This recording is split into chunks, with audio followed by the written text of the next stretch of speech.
जो chapter start कर रहे हैं क्लास 10th का है और चैप्टर कौन सा है?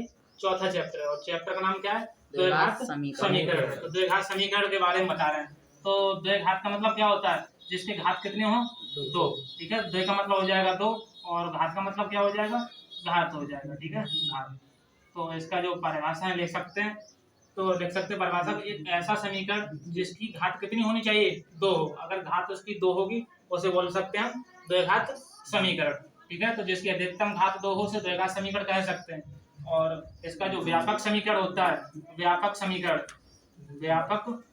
व्यापक समीकरण, इसका जो व्यापक समीकरण होता है वो होता है व्यापक समीकरण होता है ए एक्स स्क्वायर और प्लस का बी एक्स और प्लस का सी बराबर 0। इसका व्यापक समीकरण होता है ए एक्स स्क्वायर प्लस का बी एक्स और प्लस का सी बराबर 0 होता है।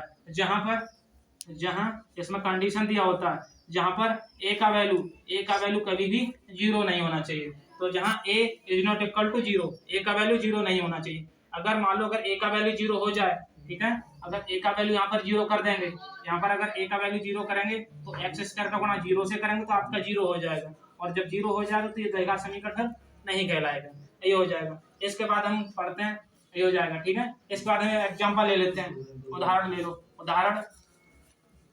उदाहरण इसका हो जाएगा आपका एक्स स्क्वायर प्लस का एक्स और प्लस का 1। और एक एग्जाम्पल ले लेते हैं नीचे, ये हो जाएगा आपका 2x स्क्वायर प्लस का 2x और यहाँ से हो जाएगा प्लस का 1। और तीसरा ले लेते हैं यहाँ से, तीसरा x क्यूब प्लस का 2x और प्लस का 1। और यहाँ से चौथा ले लेते हैं, इनमें देखते हैं कौन सा द्विघात समीकरण है या द्विघात समीकरण नहीं है। तो चौथा यहाँ से लेते हैं एक्स स्क्वायर और प्लस का 2, बस इतना ही लेते हैं। तो देखते हैं द्विघात समीकरण है या फिर नहीं है।